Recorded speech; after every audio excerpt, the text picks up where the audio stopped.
What's up, you guys, and welcome to a whole new album spotlight episode of Tony Approved. Today we're going to be shining a light on Jhene Aiko's new album, Chilombo.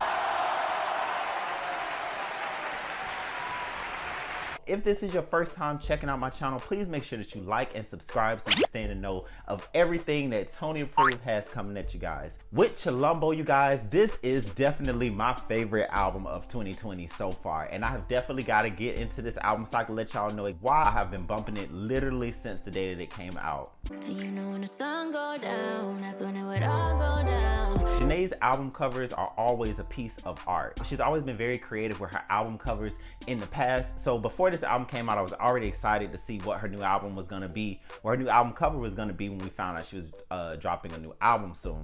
Then we actually seen it.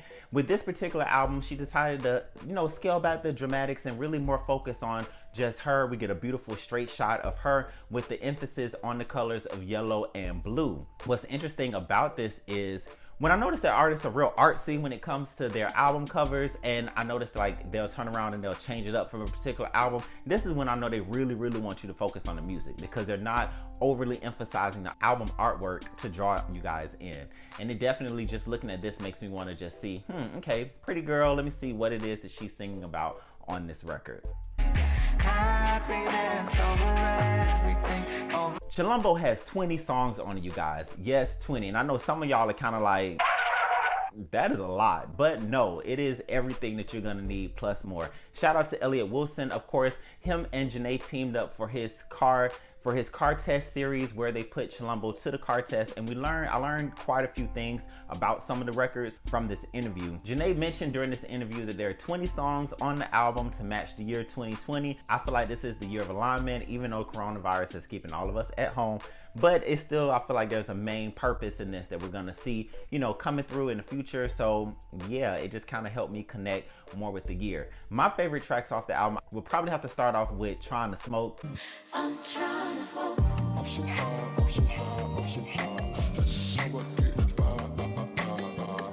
Trying to keep myself from looking over the edge. I know life's Trying to Smoke is special to me because I feel like when I first started listening to Jhene's music, I knew her music is kind of like stoner music, and I've been listening to her since The Way. And, listen to her project, it did. Like, her music just gave us stoner music. It's nice, simple music, yet vibey. You can just listen to, zone out, have a conversation, and not feel like you have to change the record. And then after a while, I realized, oh, wait, she's actually really talking about stuff in her lyrics, and it's really worth listening to, not under the influence. So for her to turn around 4 albums later and actually put out a song called Trying to Smoke, where she's talking about smoking trees and connecting to God, or just what it's like to be high, it's just like, Jhene, finally, you know what your music does to us. Secondly, would definitely have to be Love.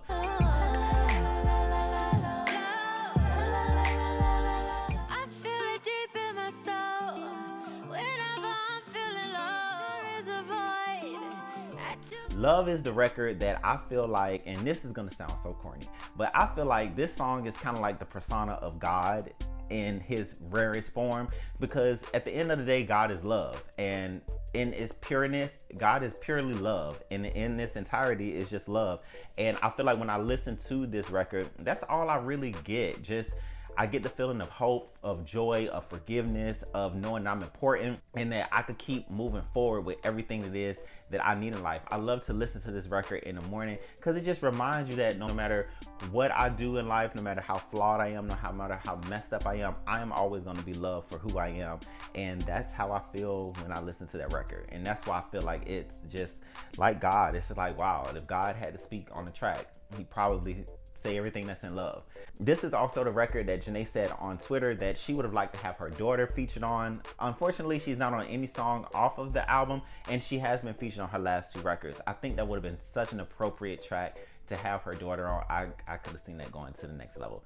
Third would definitely have to be Speak. I'm moving on, I'm putting on my favorite dress on. Look how the sun rises, speed from my heart, baby. Speed from my soul.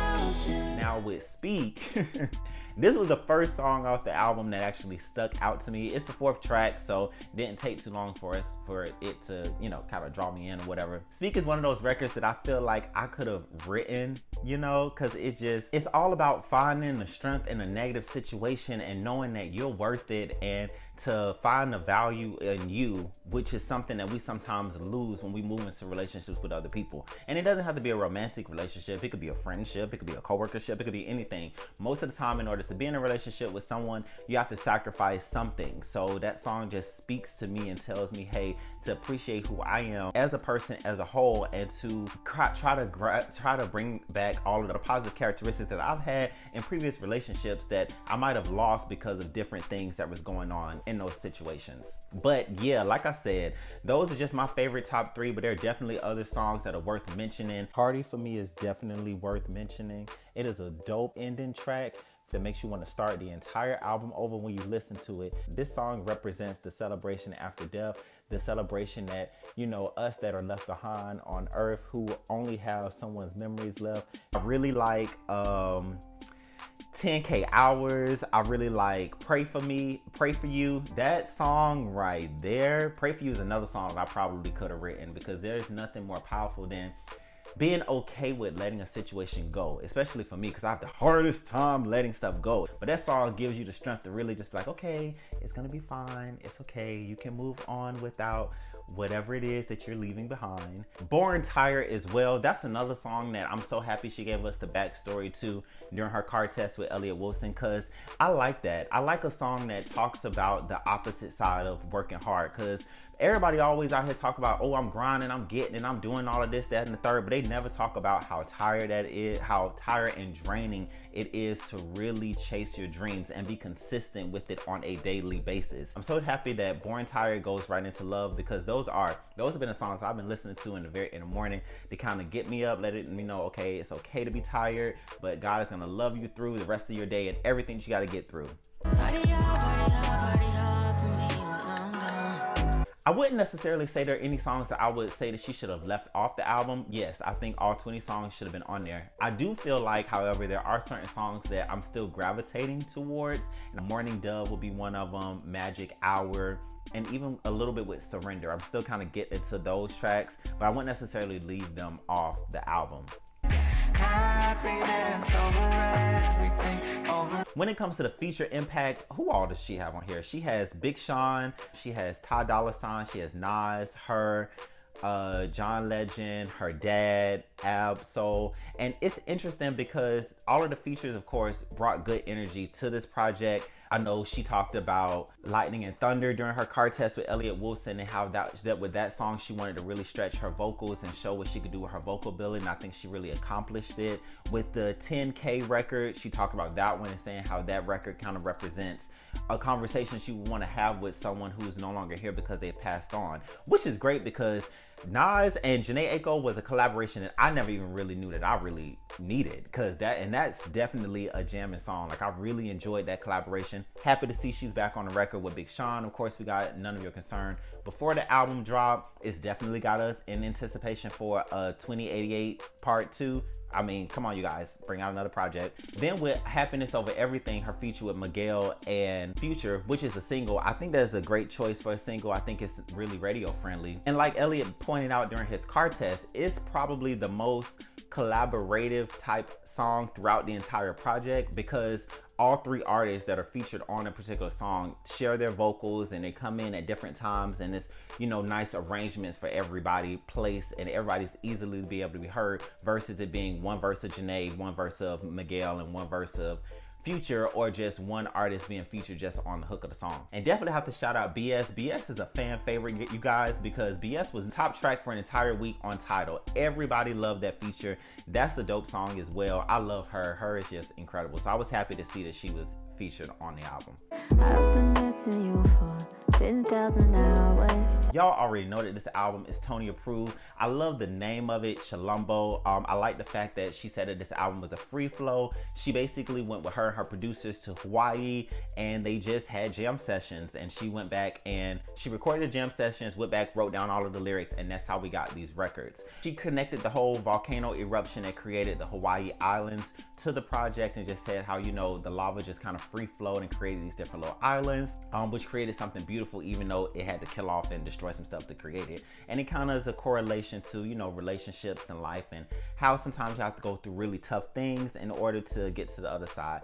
That is incredibly beautiful. Another thing that I definitely have to point out about this album is Jhene actually used healing sound crystals on this record. So each and every record on the album has sound crystals used in the production of each and every one of the tracks of the songs on this album. And even though some tracks you can kind of hear it more on the other, they are featured on each one. She actually listed on her Instagram the different bowls that she used and the different chakras that each song triggers as a form of healing. And I just thought that was so deep. Like, dang, as I'm listening to this album, of course, we all have self-traumas and we all have things that we're trying to get over.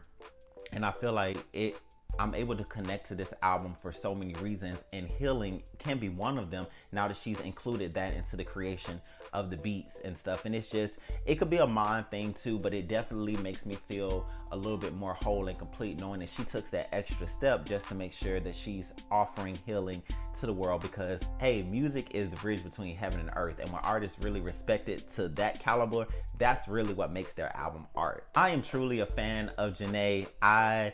And this album has really like cemented her in my life and really made me realize how much of a fan of her I am. I started listening to her back when the way had kind of started getting popular. I kind of gravitated towards her on that song. Then I really liked her first project, The Sellout, and then Soul Out, Trip, and then now this new project. And I'm like, yeah, like I'm really a fan of Jhene. Like I really like her. I like her on features. She's such a versatile artist and shows so many layers to her that she's just an incredible woman, and I'm really thankful that she's here. Big Sean shouted her out in the interview and saying how the form of music that she makes, she definitely ushered in a new sound when it came to R&B, and that's that stoner type indie vibe type music that I was saying about previously, and she really did usher that in. And there have been several artists that have come behind her that have given their own little twist and spill to that sound, and you know, trying to make it their own. But there's only one Jhene. I'm definitely thankful that I'm able to take this opportunity to really enjoy having Jhene be the soundtrack of my life at this time period. But what do you guys think about Chilombo? Have you got a chance to listen to it? What's your favorite track off of the album? Is there any track that you would personally leave off? Go ahead and leave me a comment down in the comment section and let me know. I really hope you guys enjoyed this album spotlight, because you know I love giving you guys album spotlights on what it is that Tony Approved is listening to. Thank you guys so much for checking out this video. And while you're here, make sure you go through my catalog and check out other album spotlights that I've done, challenges, reaction, movie reviews that I have. It's all featured here on Tony Approved. Check it out, you guys, and I'll be back soon with a new video. God bless.